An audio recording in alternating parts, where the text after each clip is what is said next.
आपल्या आजच्या कार्यक्रमाचे प्रमुख मान्यवर माननीय नामदार श्री नितीनजी गडकरी, केंद्रीय मंत्री, रस्ते वाहतूक आणि महामार्ग मंत्रालय, भारत सरकार यांच्या शुभ हस्ते हा भव्य दिव्य भूमिपूजन आणि पायाभरणी सोहळा संपन्न होतोय।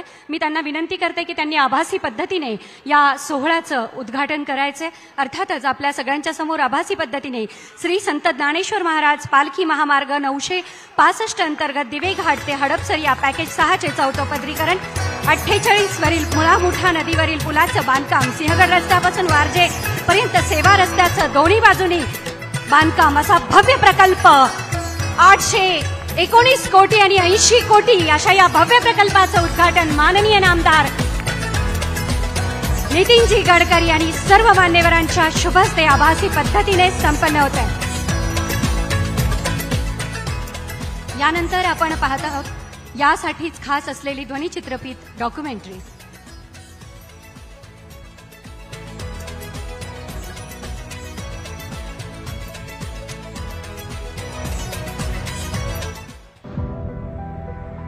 श्री छत्रपति शिवाजी महाराज की प्रेरणा भूमि पुणे के चतुर्मुखी विकास के लिए माननीय प्रधानमंत्री श्री नरेंद्र मोदी जी के कुशल नेतृत्व में केंद्रीय सड़क परिवहन एवं राजमार्ग मंत्री श्री नितिन गडकरी जी का प्रयास रंग लाने लगा है। 2014 तक पुणे में राष्ट्रीय राजमार्गों की लंबाई 635 किलोमीटर थी।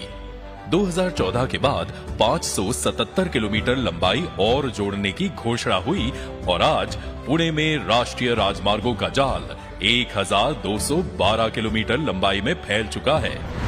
53,724 करोड़ रुपए की लागत से 992 किलोमीटर लंबाई की सड़कों के निर्माण के लिए 27 प्रोजेक्ट लाए गए हैं। इनमें से 3,850 करोड़ रुपए की लागत से चलने वाली 11 परियोजनाएं पूरी हो चुकी हैं, जिनके अंतर्गत 384 किलोमीटर लंबाई की सड़कें बन चुकी हैं। वहीं 34,552 करोड़ रुपए की लागत से 14 परियोजनाओं पर काम चल रहा है, जिसके तहत 525 किलोमीटर लंबाई की सड़कों का निर्माण होगा। वहीं 83 किलोमीटर लंबाई की सड़क निर्माण की 2 परियोजनाओं के लिए 15,323 करोड़ रुपए की टेंडर प्रक्रिया चल रही है। NHPWD द्वारा 3 काम प्रस्तावित है, जिसकी लंबाई 130 किलोमीटर और लागत 2,400 करोड़ रुपए है। इसके साथ 6 महत्वपूर्ण प्रपोज्ड एलिवेटेड कॉरिडोर भी हैं, जिसकी लंबाई 246 किलोमीटर और लागत 36,000 करोड़ रुपए है। इनमें नासिक फाटा से खेड़, हड़पसर से यावत, नरहे से रावेत, कात्रज सुरंग से रावेत, पुणे से शिरूर और तड़ेगांव, चाकण, शिक्रापुर ये 6 प्रपोज्ड एलिवेटेड कॉरिडोर शामिल हैं। नए राजमार्गों के निर्माण के साथ पुराने राजमार्गों के पुनर्निर्माण की प्रतिबद्धता के तहत NH48 के पुणे सतारा खंड पर सड़क पुनरुद्धार का भूमि पूजन और संत ज्ञानेश्वर महाराज पालकी मार्ग परियोजना के अंतर्गत हड़पसर से दिवे घाट तक 13.25 किलोमीटर लंबे मार्ग की आधारशिला भी माननीय मंत्री श्री गडकरी जी रखने जा रहे हैं। धार्मिक यात्रा को सुगम बनाने के लिए पंढरपुर के पालकी मार्ग को विकसित किया जा रहा है। आषाढ़ महीने की पालकी यात्रा का महत्व इतना बड़ा है कि महाराष्ट्र ही नहीं बल्कि देश के कोने कोने से लाखों भक्त झूमते गाते पताका लहराते पैदल ही पंढरपुर के लिए आते हैं। इस यात्रा में उमड़ती आस्था और पवित्रता को ध्यान में रखते हुए ही संत ज्ञानेश्वर महाराज और संत श्री तुकाराम महाराज पालकी मार्ग को केंद्रीय मंत्री श्री नितिन गडकरी जी ने राष्ट्रीय राजमार्ग का दर्जा दिया है।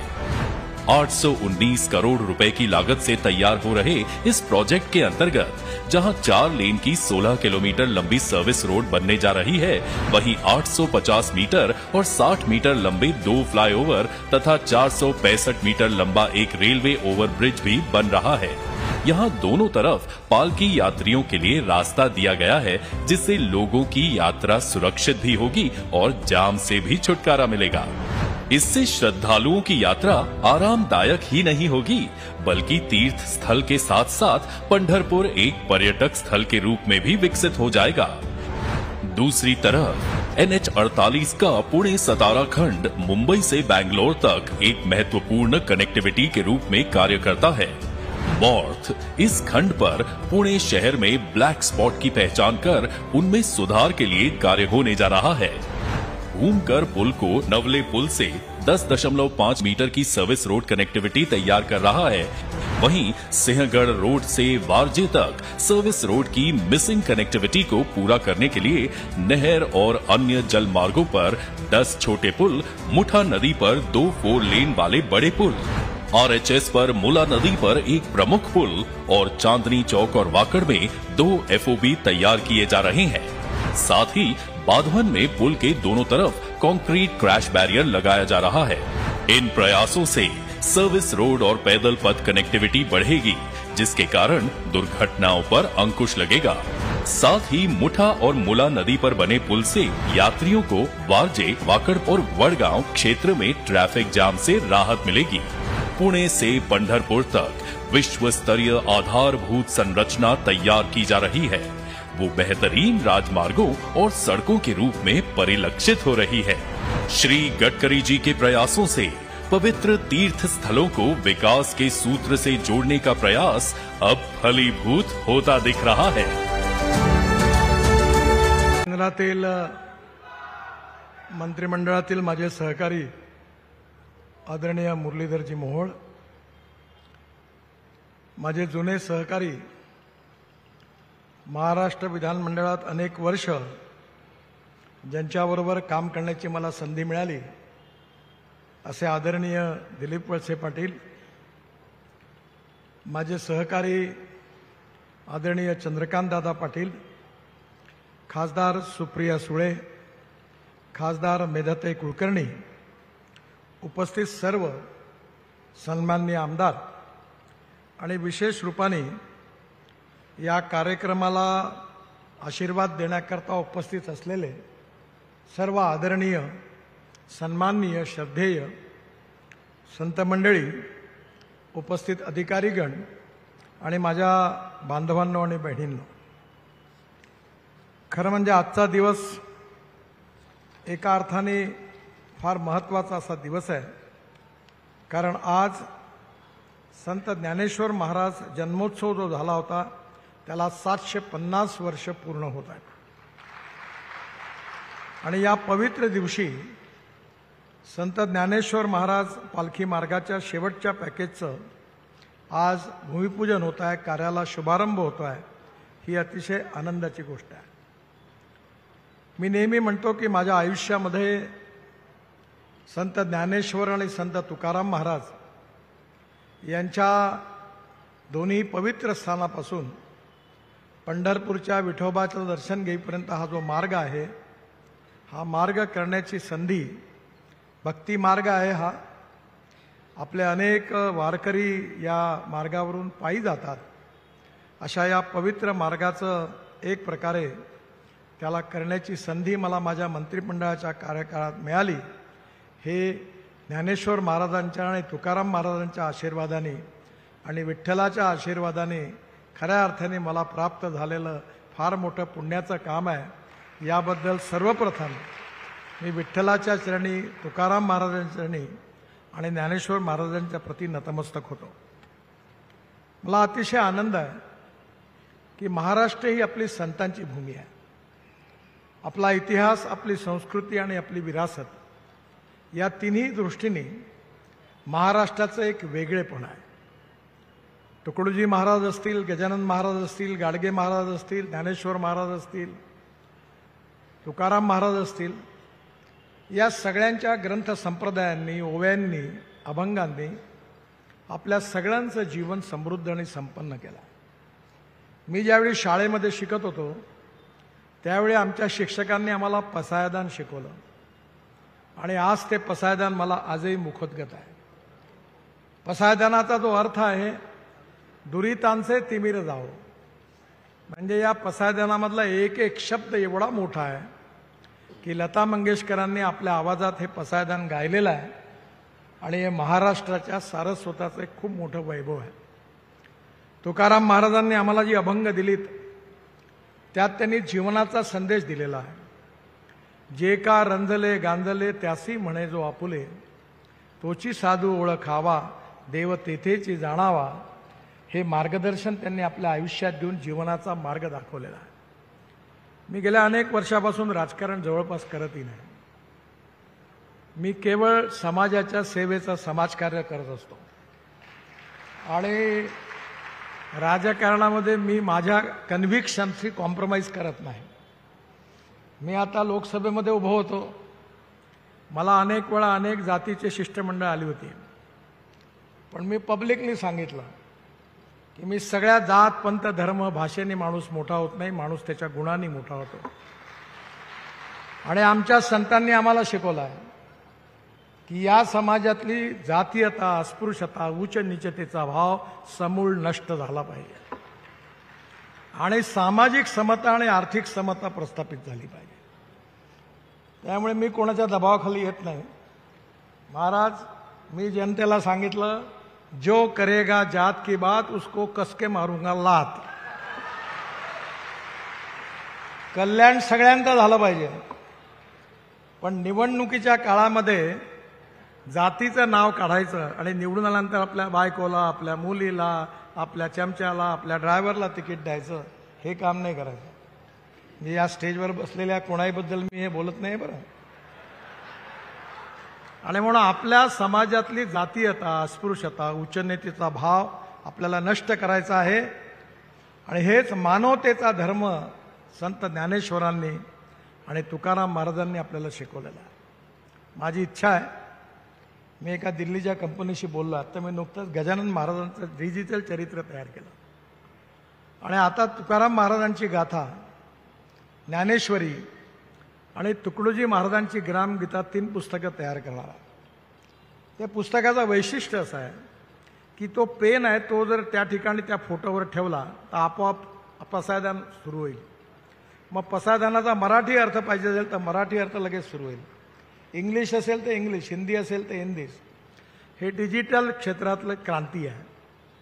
आणि त्या कंपनीच्या मालकाला मी जेव्हा माझ्याकडे आले तेवढ्याला मी तुमचा खूप फॅन आहे. म्हटलं माझ्याकरता एक फॅन म्हणून एवढं काम करा की मला कॉस्ट प्राईजमध्ये तुकारामाची गाथा, ज्ञानेश्वरी आणि ग्रामगीता तयार करून द्या.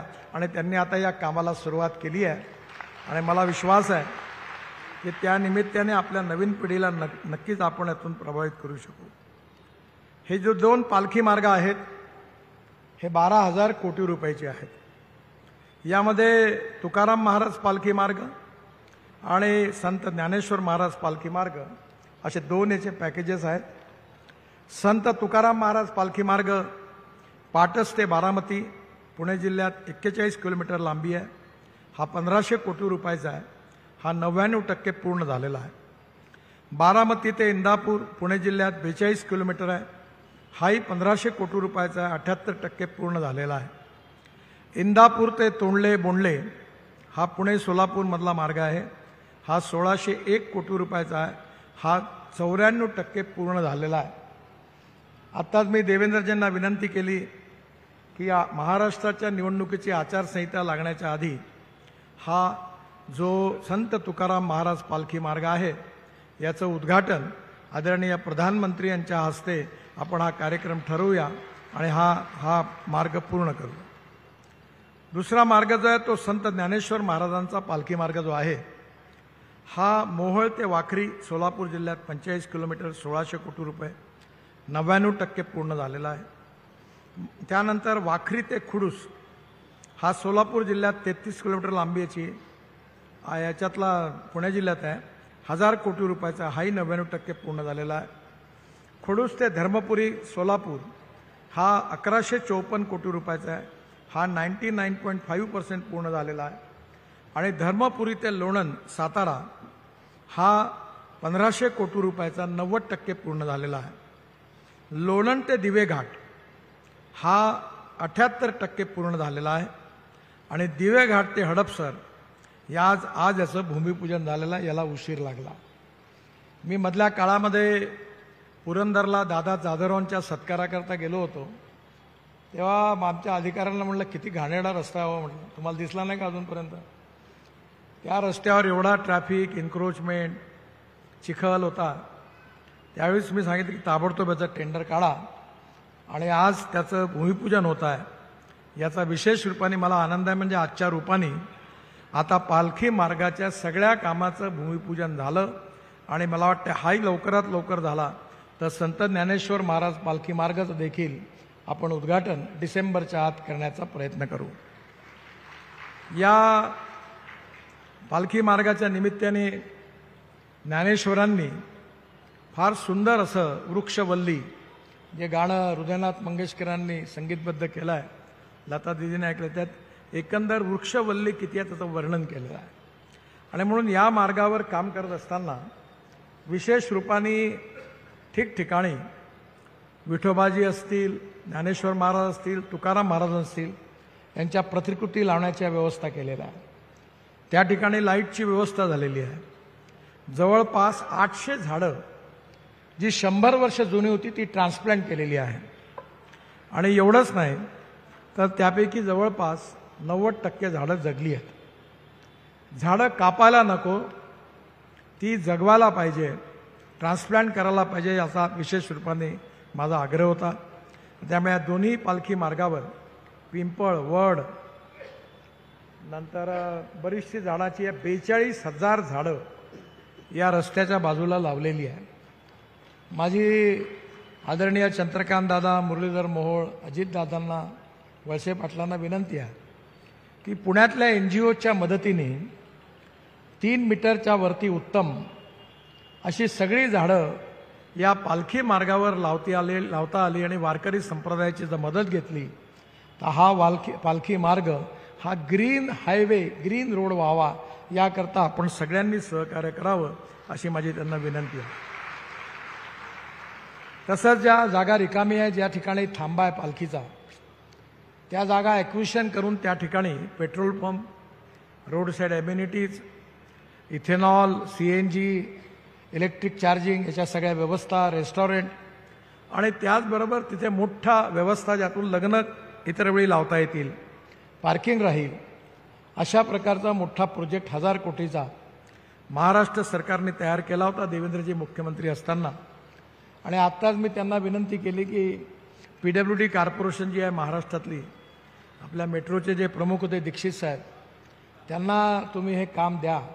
आहे ते उभे आहे, उपस्थित आहेत दीक्षित साहेब, त्यांच्याकरता टाळ्या वाजवा तुम्ही। तुमच्या पुण्याची मेट्रो यांनी बनवली आणि जेव्हा यांना देवेंद्रांनी इथे आणलं तर वर्तमानपत्रात लिहिलं की गडकरींनी आणि फडणवीसांनी आपला माणूस आणला, पण आम्ही काम करणारा माणूस आणला। मी ज्यावेळी पुण्यामध्ये मला आज आनंद झाला की मी नवीन एअरपोर्टवर उतरलो, एअरपोर्टचे डायरेक्टर माझ्याकडे आले होते आणि मला आठवते की 3 वर्षापूर्वी मी पुण्याच्या एअरपोर्टवर एक मोठी आमदार खासदारांची मीटिंग घेतली होती। पवार साहेब होते, खासदार होते। 1.5 तास मीटिंगमध्ये हेच होत होतं का खाली न्यायची मूर्ती की वरतून न्यायची। खूप ऐकल्यावर माझा स्वभाव थोडासा चांगला नाही आहे, वाईट आहे। मी म्हणलं तुम्ही फार विद्वानांचं शहर आहे, आता तुमची विद्वत्ता संपवा, मीटिंग संपवायची आहे। आता मी म्हणेन तसं होईल, उद्यापासून काम सुरू होईल, तुम्ही कोणी याच्यामध्ये बोलायचं नाही, बोलले तर याद राखा। आणि मेट्रो सुरू झाली, टेक्निकली ठरवा म्हणलं काय। आणि त्याचबरोबर एअरपोर्टचा विषय 20 वर्षापासून अडकलेला होता। इथले डायरेक्टर आज मला जे होते ते काल मला भेटले, ते म्हणाले, डोळ्यात पाणी आणून म्हणाले, साहेब त्यांना ती मीटिंग आठवली की एअरफोर्सच्या चीफला मी बोलवलं होतं आणि ते जेव्हा जागा द्यायला तयार नव्हते तेव्हा मी काय बोललो हे मी तुम्हाला सांगू शकत नाही, पण माझ्या बोलण्याचा परिणाम झाला, ती जागा मिळाली।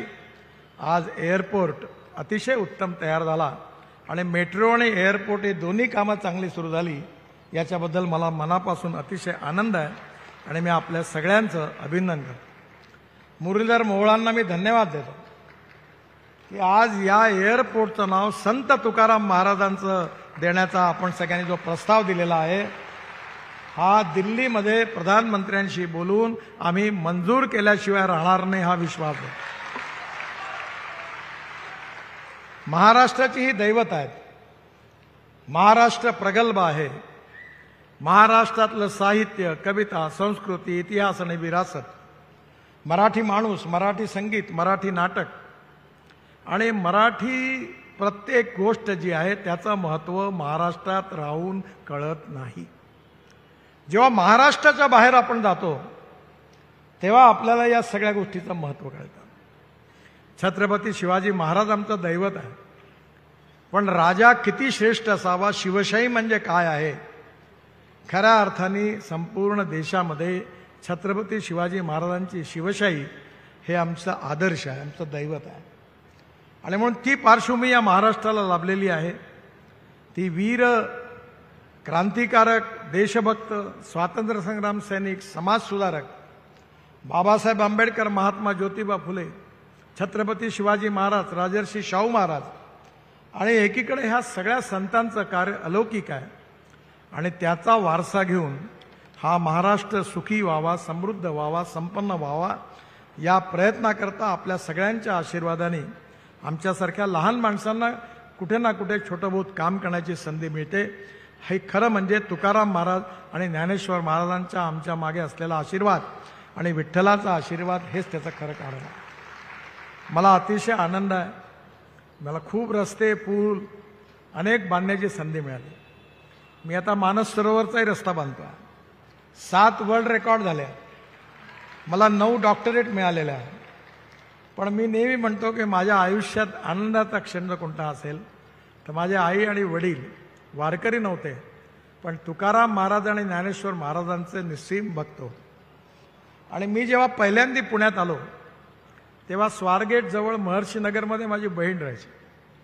आणि आम्ही सगळे मिळून PMTच्या बसमध्ये बसून देऊ आणि आळंदी आणि चिंचवडला गणपतीच्या दर्शनाला गेलो होतो. ती आठवण मी अजूनपर्यंत विसरलो नाही. माझ्या आईची पण भयंकर श्रद्धा होती, वडिलांची होती, आणि त्यामुळे एक प्रकारे त्यांचा आशीर्वाद घेऊन मला एक काम करायला मिळालं, हे माझ्याकरता अतिशय भाग्याचं लक्षण आहे. या ठिकाणी बऱ्याच वेळा काही चुका माझ्या हातून होतात, झाल्या त्या. मी मुंबई पुणे एक्सप्रेस हायवे बांधला. त्यावेळी माझ्या मनात कल्पना होती की कात्रजच्या घाटापासून तो सुरू करायचा आणि वेस्टर्नली बायपासला डेव्हलप करायचा आणि मुंबईपर्यंत न्यायचा. पण अधिकारी जे आहेत ते रिटायर्ड होत असतात 2-3 वर्षात, त्यामुळे त्यांना एक बंदी घातली आहे सरकारने की भविष्याचा विचार नाही करायचा, फक्त फाटलेल्या कपड्यावर रफ्फू करायचं काम करायचं, ही त्यांची जीवनदृष्टी आहे. त्यामुळे काही कॉन्झर्वेटिव्ह अधिकारी आडवे पडले, साहेब खर्च लागेल, पैसे नाही. त्यावेळी पैसे नव्हते आणि त्यामुळे वेस्टर्नली बायपासला काही हात लागला नाही, फक्त आम्ही तोड वाइंडिंग केला. पण नंतर माझ्या लक्षात आलं की यातून पुष्कळ चुका झाल्या आणि त्यामुळे आता पुणे ते सातारा हा जो रस्ता आहे हा ज्या कंपनीकडे आहे त्यांना मी प्रपोजल दिला आहे. एक तर तुम्हाला टर्मिनेट करतो, नाही तर माझ्याशी म्युच्युअल कन्सेंटने कॉम्प्रोमाइज करा, तुमचे पैसे घ्या आणि गोल्डन शेक हँड करा. दिल्लीला मीटिंग बोलावलेली आहे, कारण आत्ता जे भीमरावनी किंवा आपण सगळ्यांनी जे मुरलीधरनी आणि सुप्रियाताईंनी प्रश्न मांडलेत हे या पुणे साताऱ्याशी संबंधित आहे. आणि त्यामुळे जिथून एक्सप्रेस हायवे सुरू होतो तिथून हा पुणे सातारा रस्ता जो आहे या रस्त्यावर हा टर्मिनेट करून 1200 कोटी रुपयाचा सध्या त्याची कॉस्ट आहे, ते निगोशिएट करून आम्ही तो टर्मिनेट करू आणि नवीन DPR बनवायला मी सांगितलं आहे. आणि पुण्यापासून सातारापर्यंत 5000 कोटी रुपयाचा नवीन प्लॅन तयार करून हा रस्ता पूर्ण चांगला करू, ज्यामध्ये आपले सांगितलेले सगळे प्रश्न सुटतील. पण त्याचबरोबर मुंबई पुणे एक्सप्रेस हायवे आता कंजेशन झालेला.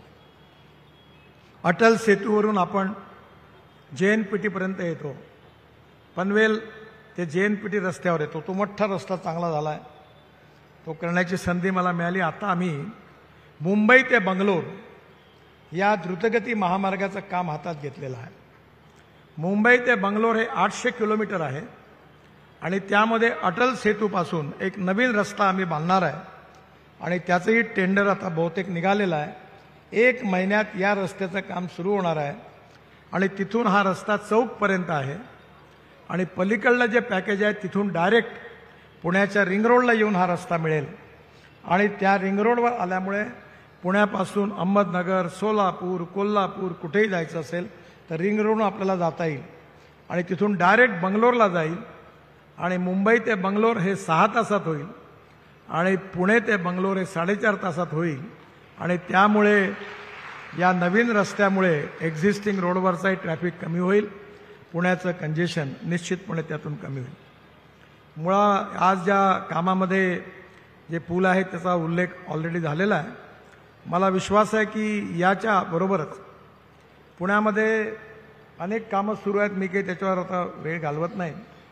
पण यातलं सगळ्यात महत्त्वाचं म्हणजे पुण्यामध्ये आम्ही जवळपास डिसेंबर एंडपर्यंत उद्दिष्ट ठेवलं आहे की पुणे शहर आणि जिल्हा मिळून 1.5 लाख कोटी रुपयाची कामं या जिल्ह्यामध्ये सुरू होतील, पूर्ण होतील आणि नवीन कामांना सुरुवात होईल.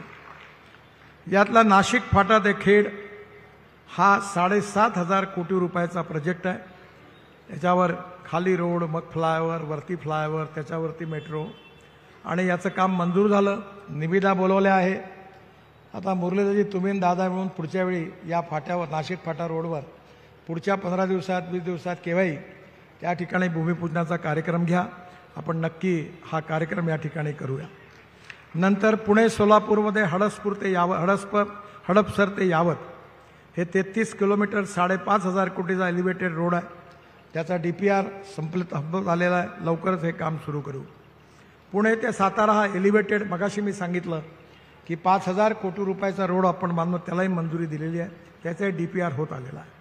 कात्रज बोगदा ते रावेत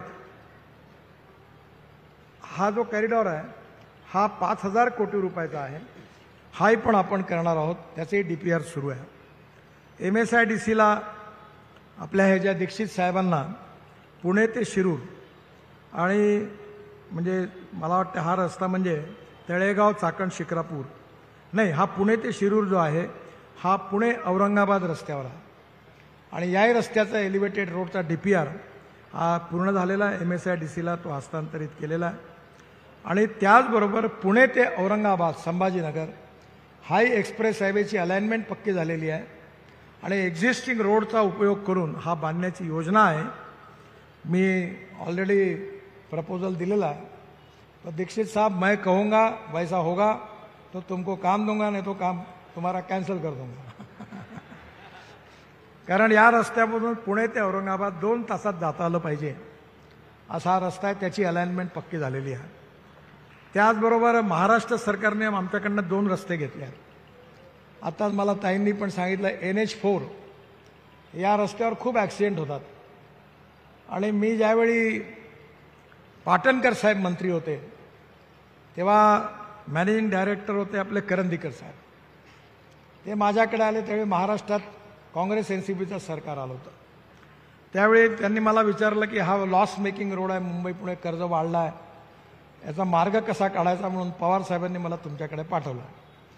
तर मी म्हणलं आता मी थोडी मंत्री आहे, मंत्री आता त्यांचं राज्य आहे, त्यांना बघू द्या काय करायचं ते. पुन्हा पवार साहेबांना सांगितल्यावर त्यांनी मला फोन केला, नितीन राज्य जरी बदललं असलं तरी पुणे मुंबई हायवे हे तुझं अपत्य आहे आणि याचं सोल्युशन तूच काढलं पाहिजे.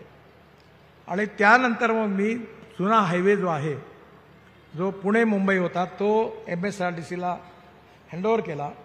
आणि त्याच्यात अट करार हा होता की त्यांनी या रस्त्यावरचे सगळे पूल बांधले पाहिजे, सगळ्या प्रकारे रस्ता चांगला ठेवला पाहिजे. पण त्यांनी आता हा रस्ता 8,000 कोटी रुपयात विकून टाकला, पैसे घेतले, पण पुण्या रस्त्यावर ते कामच करत नाही. आणि त्यामुळे आत्ता त्या तक्रारी घेऊन माझ्याकडे तिथले आमदार येतात. तर मी आत्ताच अंशुमाला सांगितलं की महाराष्ट्र सरकारला नोटीस द्या की 3 महिन्याच्या आत या रस्त्यावरची आणि अहमदनगरच्या पुढे 2 टोल महाराष्ट्र सरकारने घेतात, कल्याण टोल, पूर्ण रस्ता खराब आहे. म्हणजे रोड आमचा, काम महाराष्ट्र सरकारचं आणि 100% शिवाय मी खातो. मी म्हटलं आजच नोटीस पाठवा, हे रस्ते ताबडतोब दुरुस्त करा, त्या दोन्ही पोस्ट विड्रॉ करा आणि आपल्या ताब्यात घ्या आणि रस्त्याची कामं करा. कारण लोकांना त्रास झाला नाही पाहिजे. त्यामुळे पुणे औरंगाबाद हाही रस्ता आपण करणार आहोत. त्याचबरोबर तळेगाव चाकण शिक्रापूर हा 7,500 कोटी रुपयाचा रस्ता हा आहे. आणि पुणे ते शिरूर हे दोन्ही कामं आम्ही PWD कॉर्पोरेशनला दिलेली आहे. आणि त्याचबरोबर नाशिक फाटा ते खेड जे आहे तोही पण आत्ताच मी तुम्हाला सांगितलं. त्यामुळे पूर्वी 1.5 तास लागायचा, आता फक्त 25 मिनटं लागतील. आणि त्यानंतर वळसे पाटलांना माहिती आहे, तेही माझ्याकडे आले होते त्या काळात. तिकडून नाशिकपर्यंत जाईपर्यंत मला वाटते सगळे आंबेगाव वगैरे गावामध्ये आहे, प्रत्येक गावाला आपण बायपास केला. आणि त्यामुळे नाशिकपर्यंत आता हा प्रवास फार कमी वेळात होईल. औरंगाबादचा प्रवास 2 तासात होईल आणि नाशिकचाही प्रवास मला वाटतं 1.5-2 तासात होईल. त्यामुळे पुण्यामध्ये रिंग रोड आणि त्यानंतर पुणे बेंगलोर, पुणे औरंगाबाद, त्याचबरोबर ही सगळी जी रस्ते आहे यामुळे निश्चित पुण्याचा विकास होणार आहे. एक महत्त्वाची गोष्ट म्हणजे या सगळ्या याच्यामध्ये पर्यावरणाचा विषय खूप महत्त्वाचा आहे. आणि आता मी ट्रान्सपोर्ट मंत्री आहे, त्यामुळे डिझेल पेट्रोलच्या ऐवजी आपल्याला अल्टरनेटिव्ह फ्युएल आणि बायो फ्युएलवर मोठं काम सुरू आहे. मी पुण्यामध्ये दरवेळेला येतो, दादा तुम्हाला सांगतो पण तुम्ही माझं काय ऐकत नाही. इंडियन ऑइलनी 400 इथेनॉलचे पंप देशात महाराष्ट्र, कर्नाटक, तामिळनाडू आणि उत्तर प्रदेश 4 राज्यात मंजूर केले आहेत. आणि आता इथेनॉल मिळायला लागलेला आहे आणि त्यामुळे इथेनॉलवर चालणारी बाईक स्वस्त आहे.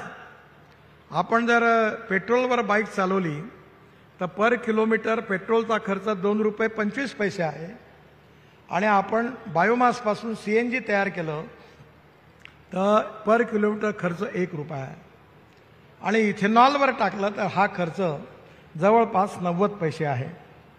त्यामुळे पुणे जिल्ह्यातले साखर कारखाने सगळे मोठ्या प्रमाणावर इथेनॉल तयार करतात आणि आता टाटा, त्याचप्रमाणे सुझुकी आणि टोयोटो या तिघांनी आता फ्लेक्स इंजिनवरच्या गाड्या आणल्या आहेत. माझ्याकडे जगातली पहिली गाडी आहे इनोव्हा टोयोटोची, ती 100% बायो इथेनॉलवर चालते आणि त्यामध्ये 60% विजेवर चालते.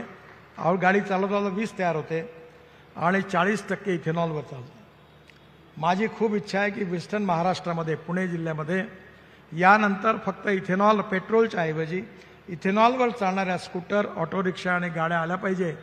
आता इंडियन ऑइलचे पंपही आले आहेत आणि सगळ्या साखर कारखान्यांना इथेनॉलचे पंप टाकण्याकरता परवानगी देण्याकरता मी पेट्रोलियम मंत्र्यांना विनंती पण केलेली आहे.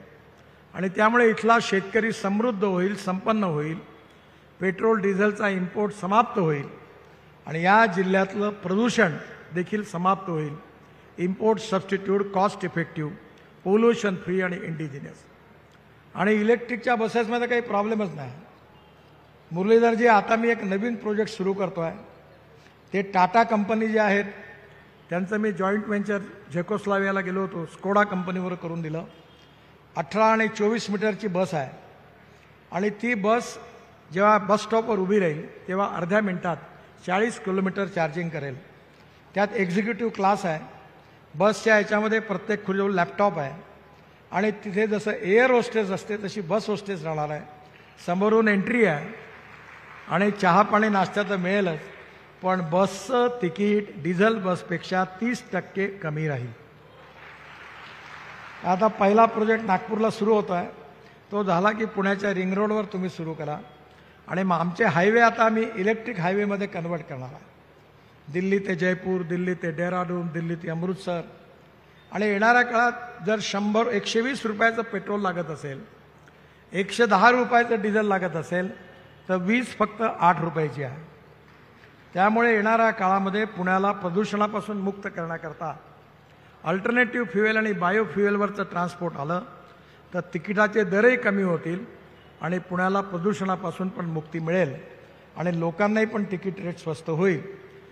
मी एवढीच विनंती मुरलीधर मोहोळांना आणि दादांना करीन आणि दिलीप वळसे पाटलांनाही करीन की आता तुम्ही पुणे जिल्ह्यामध्ये सगळ्या परिवहन अधिकाऱ्यांची मिटिंग घ्या.